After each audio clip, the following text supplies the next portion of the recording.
I'm 74 years old, and I need to say something that may sound uncomfortable. Not dramatic, not revolutionary, just uncomfortable.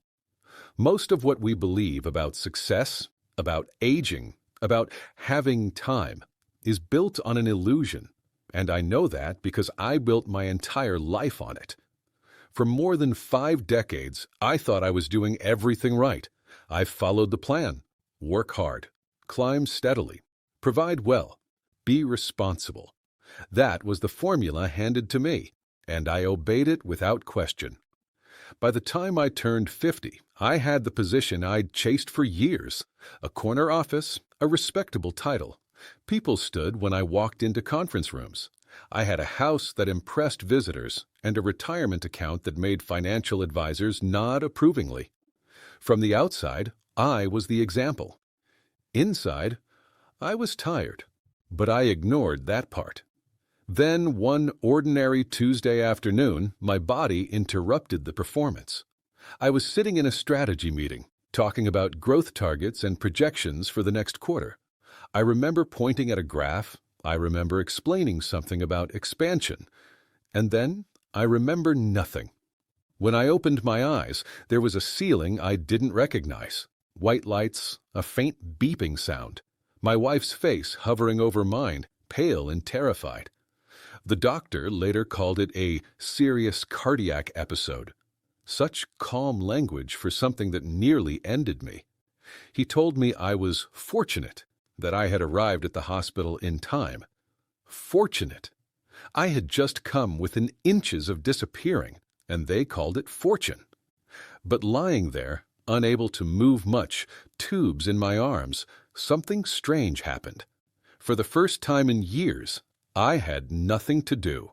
No deadlines, no emails, no meetings waiting for me. Just silence. And in that silence, a question began to form. If this had been the end, what exactly had I been rushing toward? I tried to answer honestly. Would my absence be measured in love or in productivity? Would people remember how I made them feel or just what I achieved? The truth was uncomfortable.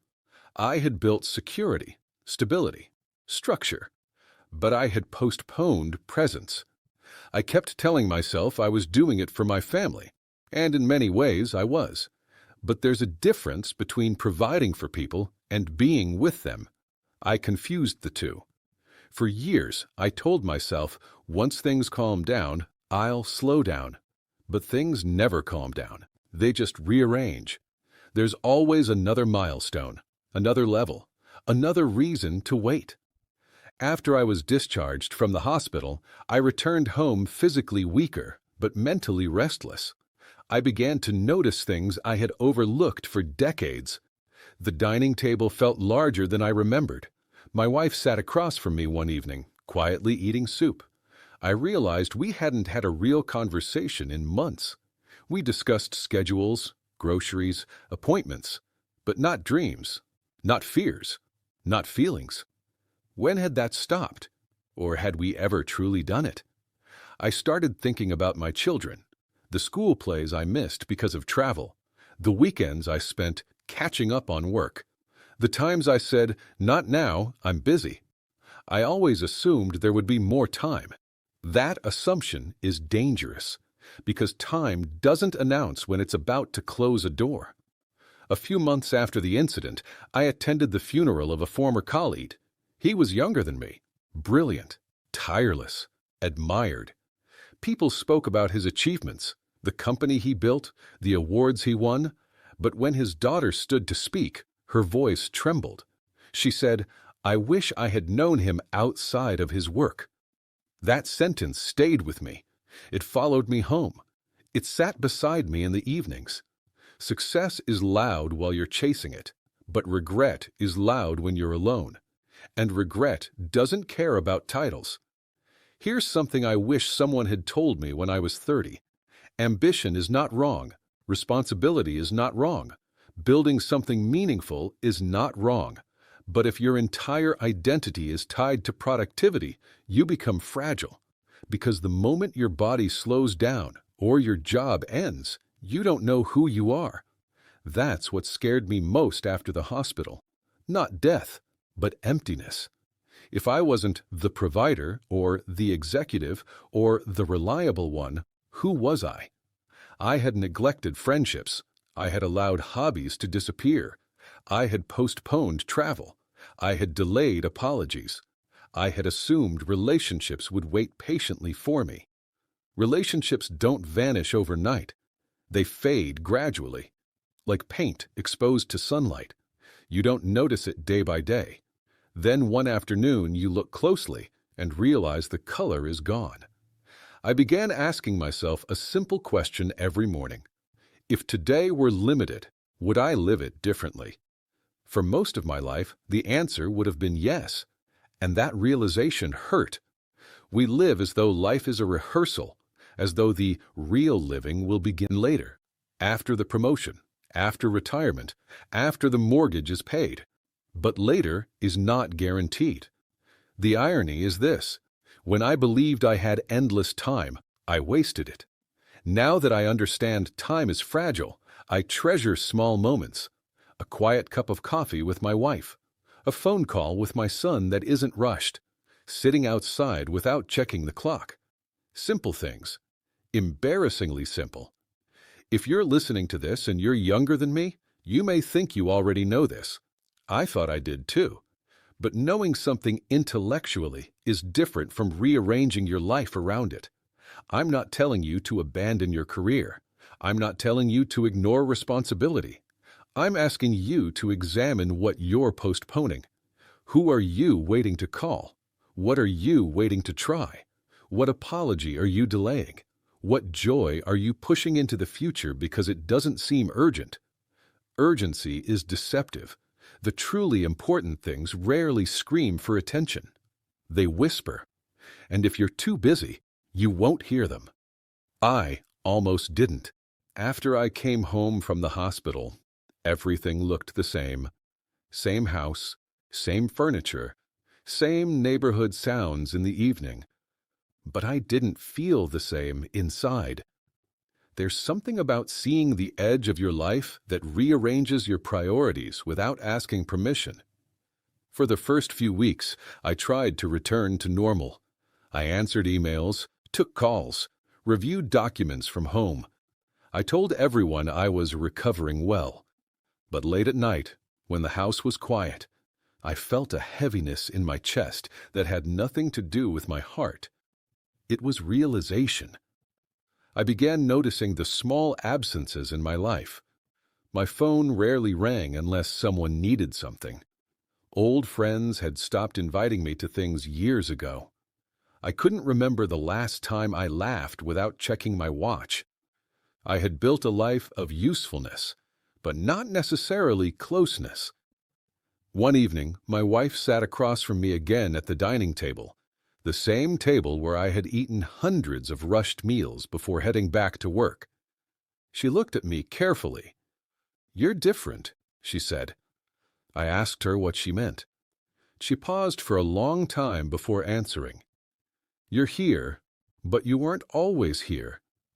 That sentence landed quietly. She wasn't accusing me. She wasn't angry. She was just stating a fact. And the truth is, she was right. I had been physically present for decades, but mentally, always worrying, always calculating the next move. I told myself that was maturity. It was fear. Fear of not being enough. Fear of not providing enough. Fear of being seen as ordinary. And in chasing enough, I missed what already was. So I made a decision that surprised even me. I stepped back from my role at work. Not dramatically, not overnight, but I began declining projects, delegating responsibilities, leaving the office earlier. The first time I walked out before sunset, it felt strange, almost wrong, as if I was neglecting something important. But when I reached home and found my wife sitting on the porch with 2 cups of tea, I understood something. Work had filled every available space in my life, but presence had been waiting quietly. Rebuilding relationships isn't loud. It doesn't happen in a single emotional conversation. It happens in small, consistent moments.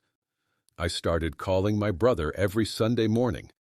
We had drifted apart years ago over something trivial. I don't even remember what it was now. That's how meaningless it was.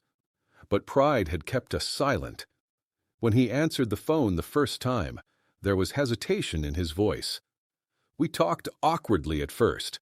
Then slowly, stories began returning. Shared memories, childhood jokes. I realized how close we had once been, and how easily that closeness had faded. I visited my father's grave one afternoon.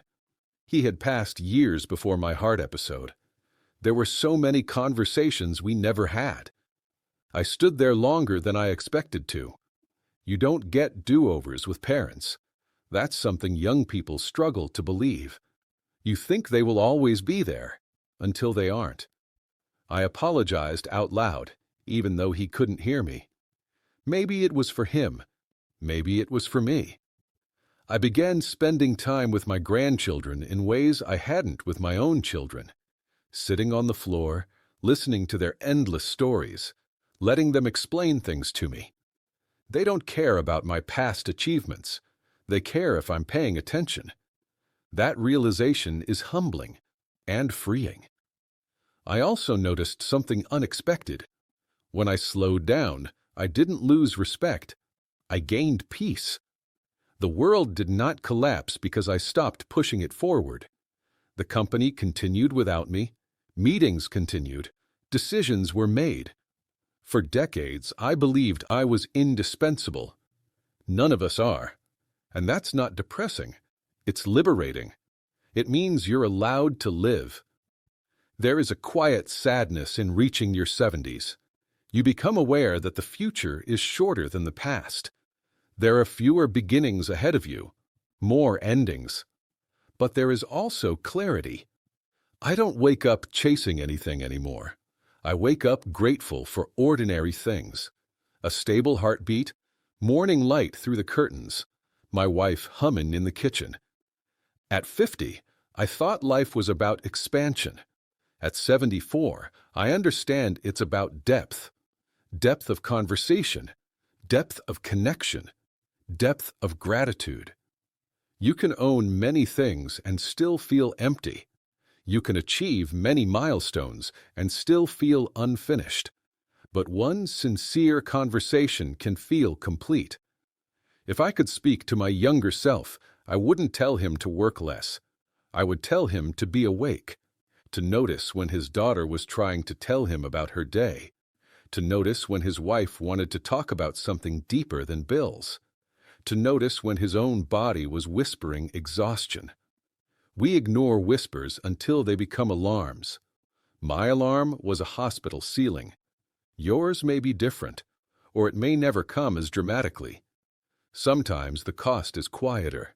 A distant child, a silent marriage, a friendship that never quite recovers. Regret rarely explodes. It accumulates. If you are listening to this, I don't want you to feel fear. I want you to feel awareness. Ask yourself gently, where am I absent? What am I postponing? Who am I assuming will always be there? Time does not slow down because we are busy. It moves steadily, indifferently. But within that movement, you have choices. You can keep telling yourself there will be a better moment, or you can make this one count. I don't know how many years I have left, maybe 10, maybe fewer, but I no longer measure life by how much I accomplish. I measure it by how fully I show up. And that shift has given me a peace I never found in achievement.